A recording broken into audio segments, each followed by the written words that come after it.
Please welcome to the Columbia State, the Celtic voice of Kathryn Rose.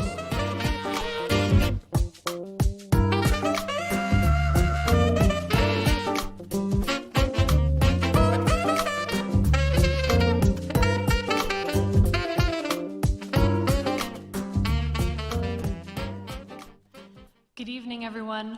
My name is Kathryn Rose, and I am a folk singer from the Pacific Northwest. Most of the music I sing is Celtic, and I also write some songs as well. I was really happy to be contacted by the Columbia Theater, and it's the theater and the Community Foundation for Southwest Washington that have made this possible, and I'm very excited to be here tonight. When you're a folk singer, you have a wealth of human experience to draw on, and so for this show, I really wanted to think about what story do I want to tell? Because just about every story is there, and what story needs to be told right now. And I settled on the theme of migration. I think that's a very important one right now, and I want to bring to you the songs that I've learned about it. But the first question that I have about migration and these songs that I've been learning over many years is, well, how did the songs get here in the first place? Because many of them didn't start here. And the answer, of course, is that the songs came over with the people. And a lot of these came with the 1800s wave of migration from Ireland and also, to an extent, Scotland, Wales, and England. But the Irish were very visible when they came to the United States, and so many of the songs that I have come from that source. There were a lot of reasons that the Irish came here, and I'm going to explore some of those tonight musically. And one of the reasons they came was opportunity. And so there's a song about that called Moirsin Durkin. In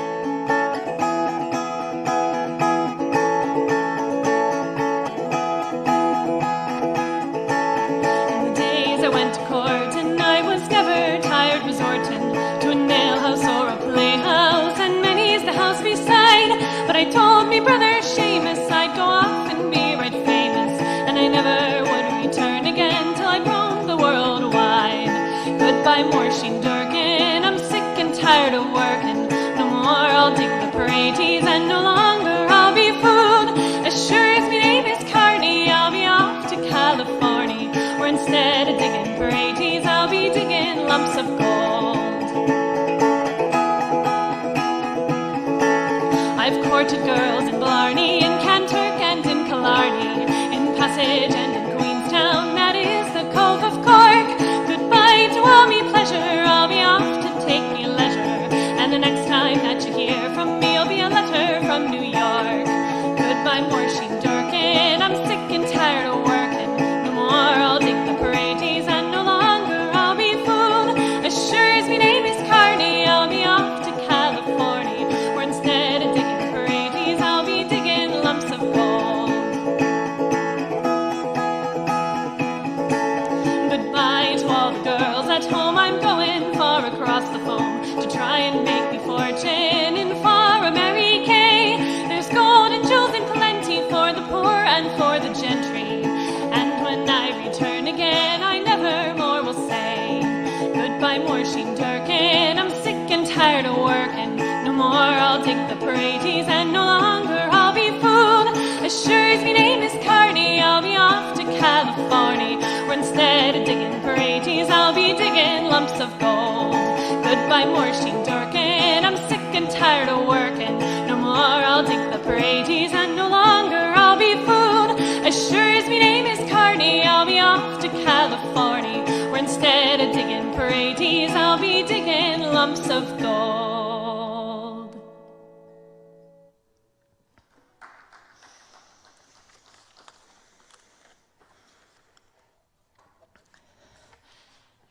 Immigrants to 19th century America came for a number of reasons, and aside from opportunity, one of those reasons was sometimes exile, and sometimes that came about because they had been unlucky in some way in love. And that's what this next song is about, Broom of the Cowden Now. 'Cause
hard fate that I should banished be, gone way o'er hill and moor, because I love the fairest lass that ever yet was born.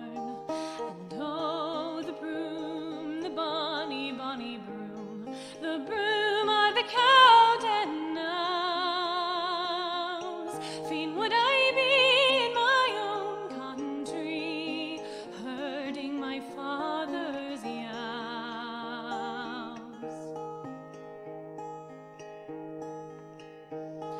Farewell, ye Cowden knows, farewell, farewell, all pleasures there. To wander by her side again is all I crave or care. And oh, the broom, the bonny, bonny broom, the broom of the Cowden knows. Fain would I be in my own country, herding my father's ewes. And oh, the broom, the bonny, bonny broom, the broom of the Cowden knows. Fain would I be in my own country, herding my father's ewes.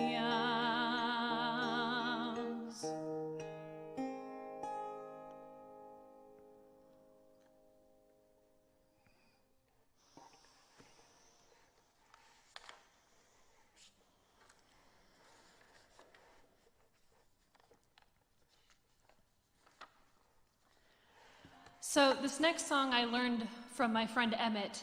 It's a more recently written song, and it does talk about this period of history.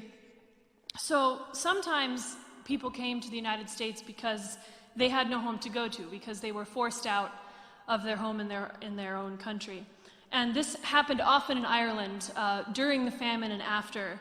There was a wave of evictions that went through the land, and one of the most notorious ones happened in Donegal at the hands of John George Adair in 1861. And eviction is always a devastating thing, but it meant something more during this time period, because when you were a peasant and you lived off the land, eviction meant that you were cut off from your food source. And during a time that people were already starving, it just makes what happened there even more heinous. There was an outcry against what John George Adair was doing, but in typical fashion, nothing was ever done about it. And this song is called The Evictions.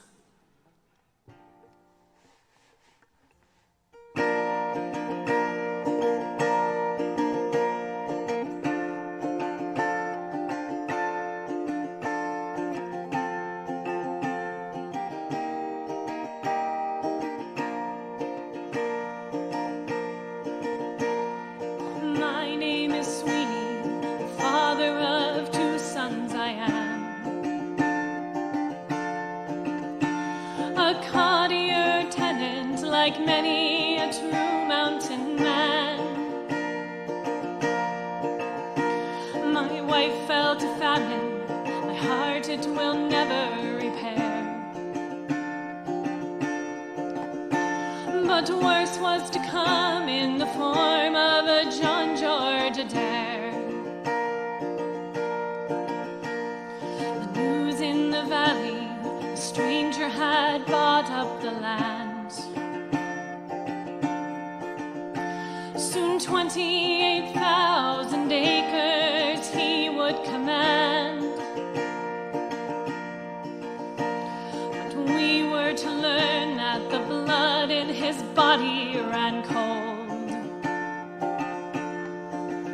For the suffering of the poor was John Adair's goal. And the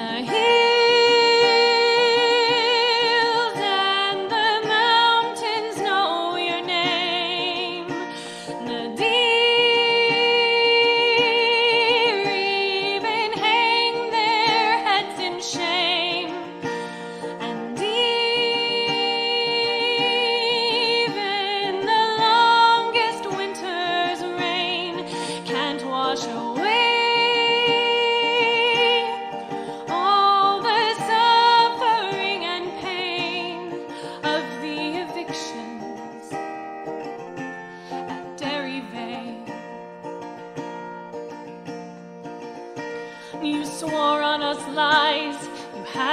arrested and jailed for the murder of Murray, your agent, but justice prevailed. But vengeance was feasting inside of your cold Scottish heart. So the notice was given, the people and land they must part. One morning in April 1861, 200 soldiers, their bayonets shone in the sun. Led by the sheriff, they marched with the crowbar brigade. And a widow, 6 daughters, a son, first homeless were made. And the hills and the mountains know your name. The deer even hang their heads in shame. And even the longest winter's rain can't wash away all the suffering and pain of the evictions at Derryveigh. 244 people made homeless that day, while John Adair's castle was planned for the shores of Loch Veigh. Some to the poorhouse and some to Australia's shore. But all said goodbye to a homeland they'd see nevermore. And the hills and the mountains know your name. The deer even hang their heads in shame. And even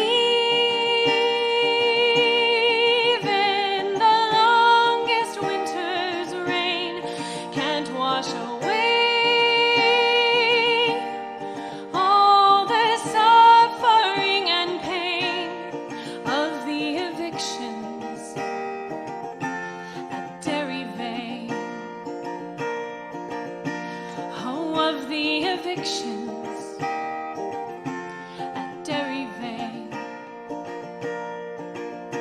Oh, of the evictions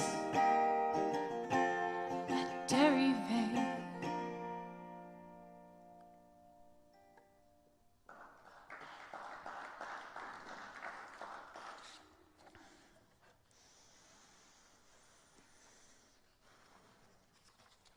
Now, many times, the Irish who came to North America initially fully intended to return to the home that they had left behind.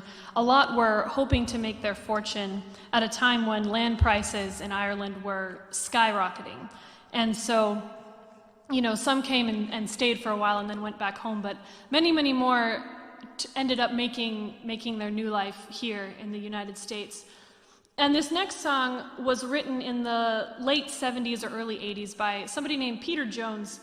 And he discovered a collection of these century-old letters that family members had written back and forth during a little bit after the famine, when part of the family came to the United States, again in hopes of making this fortune and returning home. But not everyone was so lucky to be able to go back. And this song is called Kilkelly.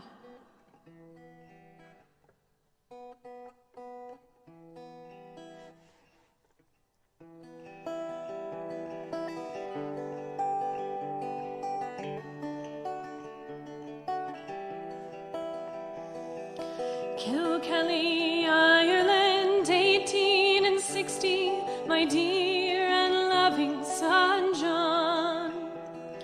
Your good friend, the schoolmaster, Pat McNamara's, so good as to write these words down. Your brothers have all gone to find work in England. The house is so empty and sad. The crop of potatoes is sorely infected, a third to a half of them bad. And your sister Bridget and Patrick O'Donnell, they're going to be married in June.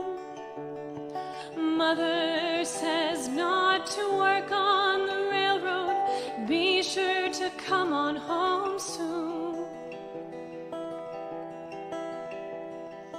Kilkelly, Ireland, 18 and 70, my dear and loving son John. Hello to your missus and to your 4 children, may they grow healthy and strong. Michael has got in a wee bit of trouble, I suppose that he never will learn. Because of the darkness there's no turf to speak of, now we have nothing to burn. And Bridget is happy, we named a child for her, now she's got 6 of her own. You say you found a work, but you don't say what kind, or when you will be coming home. Kilkelly, Ireland, 18 and 80, dear Michael and John, my sons. I'm sorry to give you the very sad news that your dear old mother has gone. We buried her down at the church in Kilkelly. Your brothers and Bridget were there. You don't have to worry, she died very quickly. Remember her in your prayers. And it's so good to hear that Michael's returning. With money he's sure to buy land. For the crop has been bad, and the people are selling at every price that they can. Kilkelly, Ireland, 18 and 90, my dear and loving son John. I suppose that I must be close now on 80. It's 30 years since goodbye. Because of all the money you sent me, I'm still living out on my own. Michael has built himself a fine house, and Bridget's daughters have grown. Thank you for sending your family picture. They're lovely young women and men. You say that you might even come for a visit. What joy to see you again. Kilkelly, Ireland, 1892, my dear brother John. I'm sorry I didn't write sooner to tell you, but Father passed on. He was living with Bridget, she says he was cheerful and healthy right down to the end. Oh, you should have seen him play with the grandchildren of Pat McNamara, your friend. And we buried him alongside a mother down at the Kilkelly churchyard. He was a strong and a feisty old man, considering his life was so hard. And it's funny the way he kept talking about you. He called for you at the end. Why don't you think about coming to visit? We'd all love to see you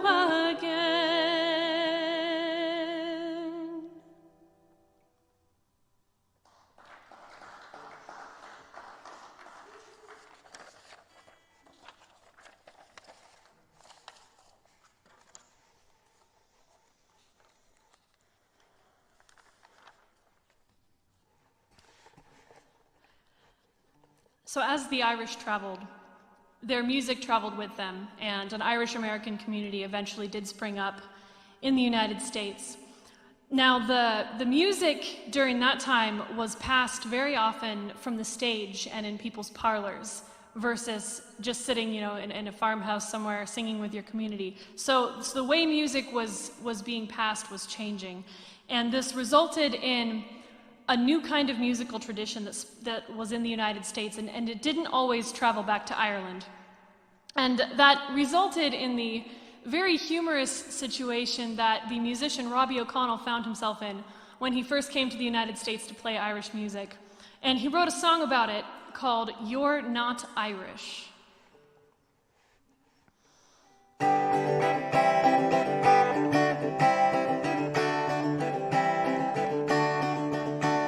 When first I came to the USA with my guitar in hand, I was told that I could get a job singing songs from Ireland. I headed up to Boston, I was sure it'd be alright. But the very first night I got on stage, I was in for a big surprise. They said, "You're not Irish, you can't be Irish, you don't know Danny Boy, or Tooraloo, or even Irish Eyes. You got a hell of a nerve to say you came from Ireland, so cut out all the nonsense and sing McNamara's band." To tell the truth, I got quite a shock and I didn't know what to say. So I sang a song in Gaelic, I thought that might win the day. But they looked at me suspiciously and I didn't know what was wrong. Then all of a sudden they started to shout, "Now sing a real Irish song. You're not Irish, you can't be Irish, you don't know Danny Boy, or Tooraloo, or even Irish Eyes. You got a hell of a nerve to say you came from Ireland, so cut out all the nonsense and sing McNamara's band."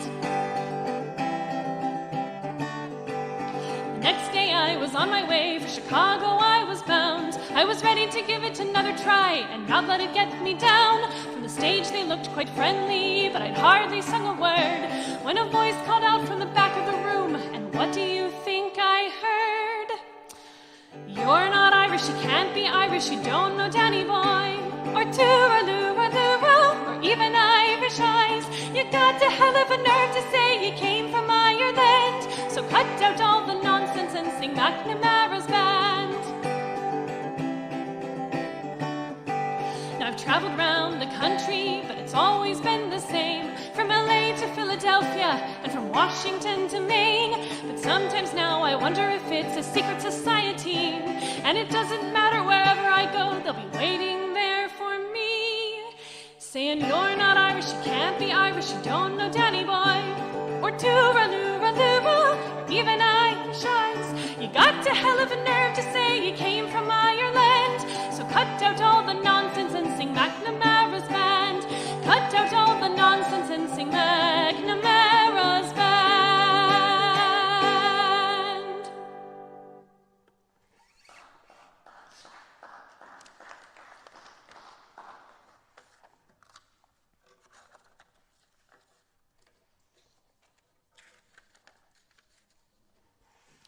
So, speaking of Chicago, the Irish spread across the country and they formed enclaves in the cities, including one in Chicago. And so this next song that I wanted to do also has a personal connection for me, because I graduated in August with a degree in Library and Information Science from the University of Illinois. And as part of the program, I had the opportunity to visit both Chicago and Champaign, where the school is located, and meet the other people that were in this program. And I wanted to dedicate this song to my cohort, who have become my friends through this wild process of graduating from university during COVID-19, and they have all been wildly supportive of my music. So everybody in the iSchool LEAP cohort, this is for you, City of Chicago.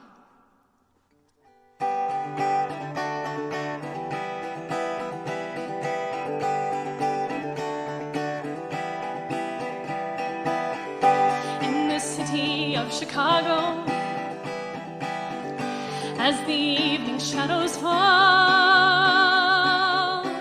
there are people dreaming of the hills of Donegal.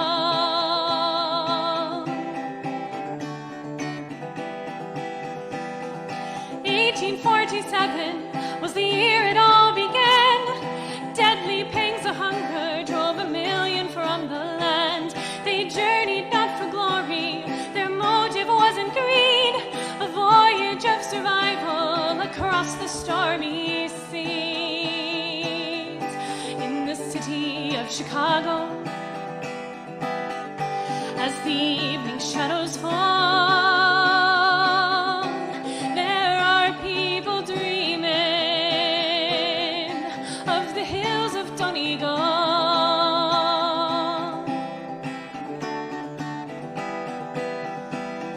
Some of them knew fortune, and some of them knew fame. More of them knew hardship and died upon the plain. They spread throughout the nation, they rode the railroad cars, brought their songs and music to ease their lonely hearts. In the city of Chicago, as the evening shadows fall, there are people dreaming of the hills of Donegal. In the city of Chicago, as the evening shadows fall, there are people dreaming of the hills of Donegal. Of the hills of Donegal.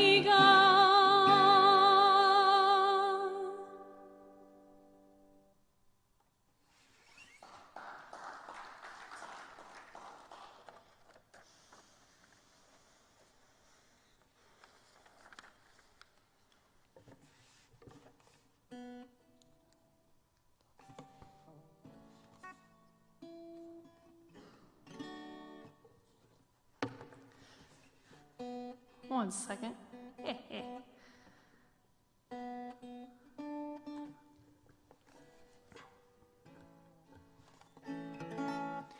So, talking about how music travels, many of the songs that I've done tonight have been recommended to me by both Irish and Irish Americans, and I owe a lot to all of them for embracing me into this wonderful musical community that I have found. This next song I learned from Marion, who is this wonderful musician that I met at a Celtic music festival, and she's had a great influence on both my music and my life, and I so appreciate everything that she is, everything that her music is, and I wanted to dedicate this song to her. This is the Galway Shawl.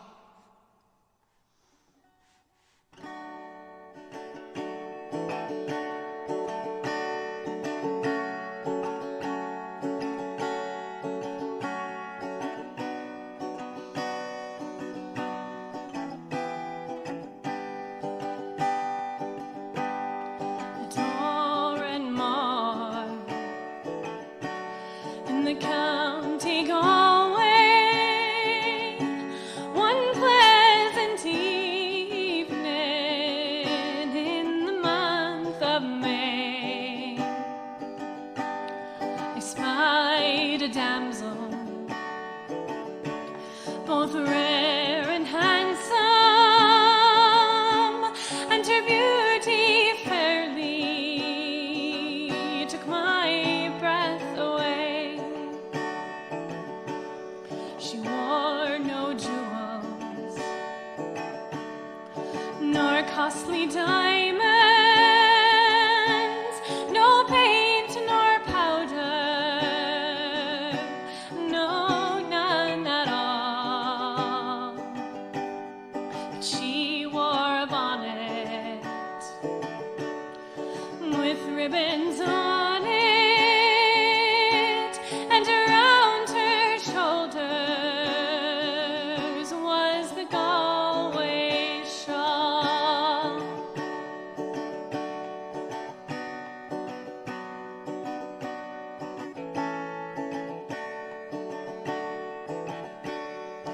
We kept on walking, we kept on talking, till her father's cottage it came into view.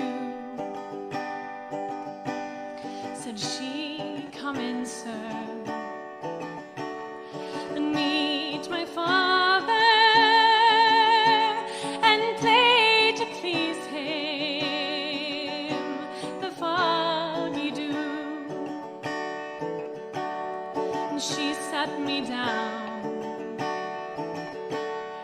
beside the hearthstone,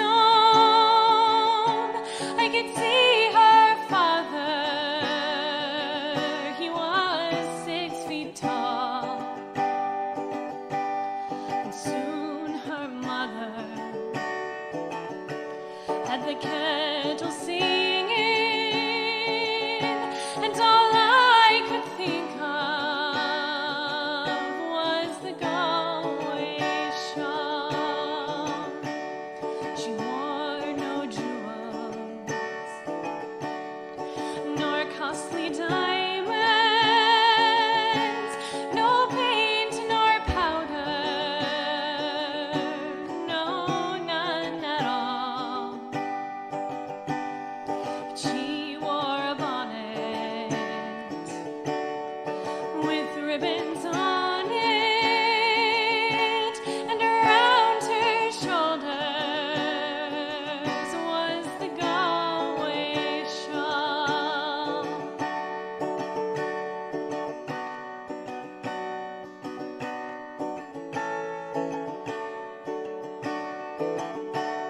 They played the blackbird, the stack of barley, oh, Rodney's glory, and the foggy dew. She sang each note like an Irish linnet, and the tears they fell from her eyes of blue. 'Twas early, early, all in the morning,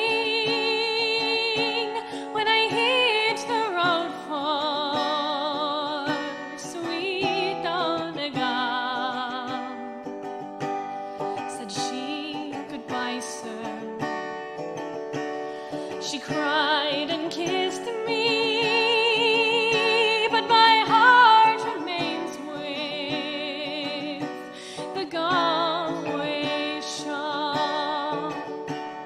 She wore no jewels,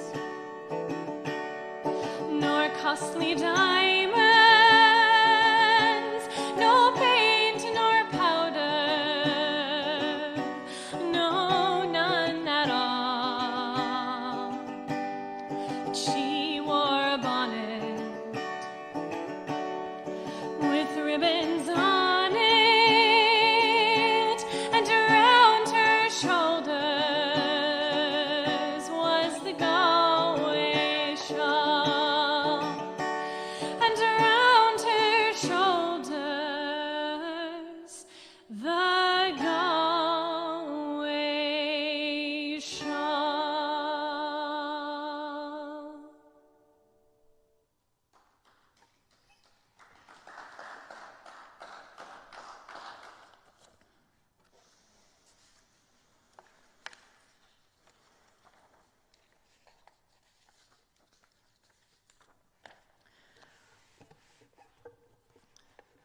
When you're singing from a folk tradition, it's important to know what the songs mean to you and interpret them for yourself. And it's also important to know the history and the meaning behind the songs. So there is a genre of Irish music that's composed of political or rebel songs, and they're very popular in the US. But I never want to fall into the trap of singing about something that I haven't myself experienced and can't, on an emotional level, connect to.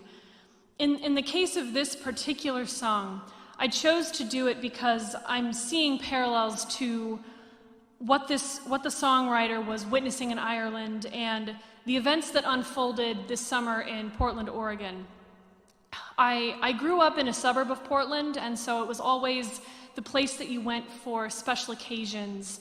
And when I lived in rural Oregon, it was the place that you got supplies that you couldn't get anywhere else. So it's been a part of my life, and this song expresses very well, I think, what it is like to watch unrest tear apart an area. And this song, I want to dedicate it to Portland, to the people of Portland.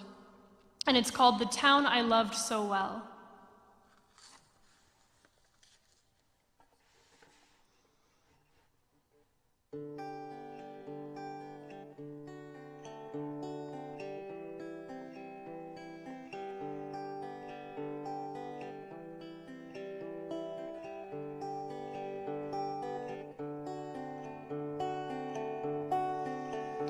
In my memory, I will always see the town that I loved so well, where our school played ball by the gas yard wall, and we laughed through the smoke and the smell. Going home in the rain, running up the dark lane, past the jail and down behind the fountain. And those were happy days in so many, many ways, in the town I loved so well. In the early morn, the shirt factory horn called the women from Cregan, the moor and the bog, while the men on the dole played a mother's role, fed the children and then walked the dog. And when times got tough, there was just about enough, and we saw it through without complaining. For deep inside was a burning pride in the town I loved so well. There was music there in the dairy air, like a language that we all could understand. I remember the day that I earned my first pay, when I played in a small pickup band. There I spent my youth, and to tell you the truth, I was sad to leave it all behind me. For I learned about life, and I found a wife in the town I loved so well. But when I returned, how my eyes they have burned, to see how a town could be brought to its knees by the armored cars and the bombed out bars and the gas that hangs on every breeze. Now the army's installed by that old gas yard wall, and the damn barbed wire gets higher and higher. With their tanks and their guns, oh my God, what have they done to the town I loved so well?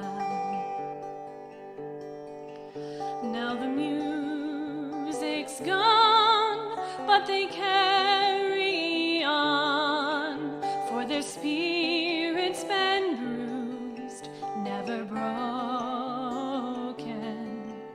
They will not forget, but their hearts are set on tomorrow and peace once again. For what's done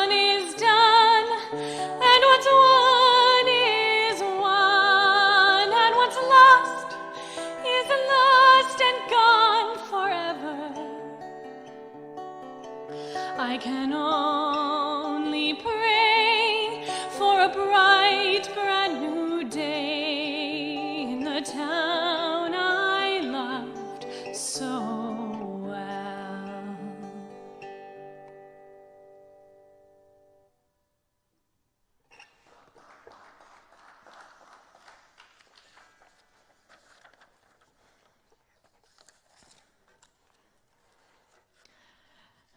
From this part of the stage, at least, I have one more song for you, and this is a song that I wrote.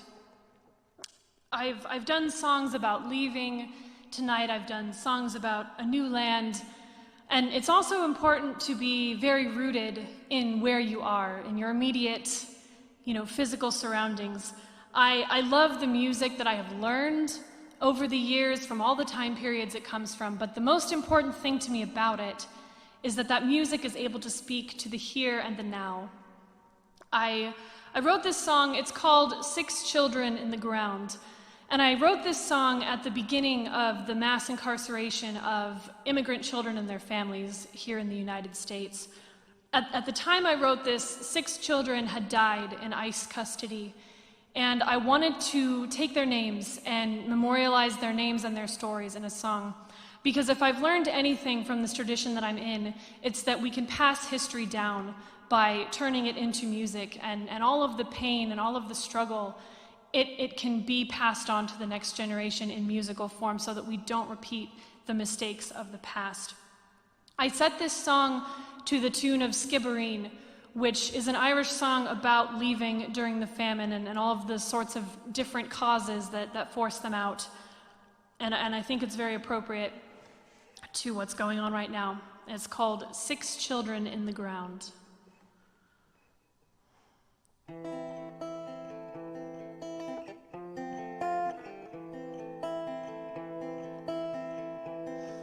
My name is darling Christabel, from El Salvador I came to flee the violence in my land. Oh, how was I to blame? But the journey here, it broke my heart and took my life away.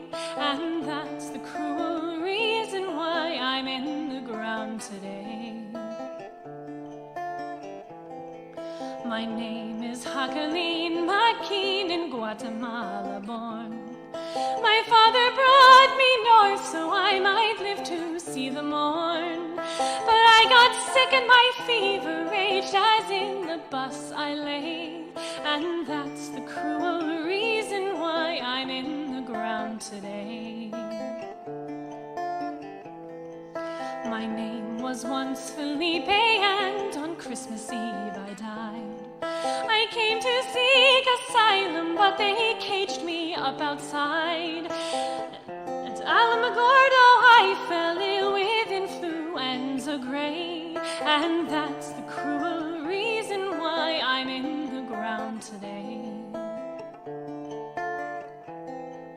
My name was once Wanda Leon, and I was just 16. When I crossed the border all alone, I thought I was unseen. But they put me in a shelter where infection came my way. And that's the cruel reason why I'm in the ground today.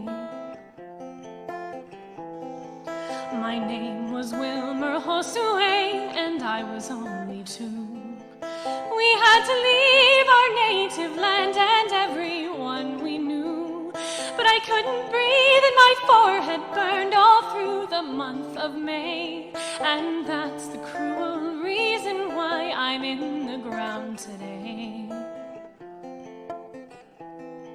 My name was Carlos, and I died because nobody cared.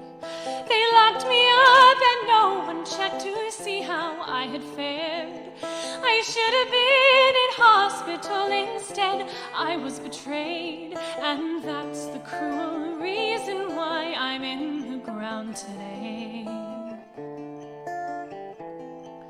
How many more names must I add on to this elegy? Until we rise up and ensure these families all go free.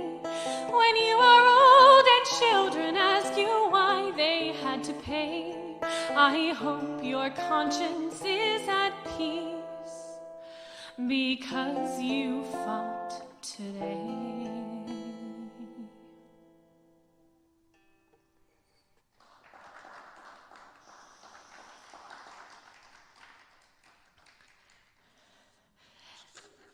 Thank you very much, everyone. I have been Kathryn Rose. Thank you to the Columbia Theater and the Community Foundation for Southwest Washington. If you want to hear more of my music, check out my Facebook page, Kathryn Rose Celtic Folk Music. For so much more, I do a live stream show every Friday from where I live. Thank you so much, everyone, and have a good night.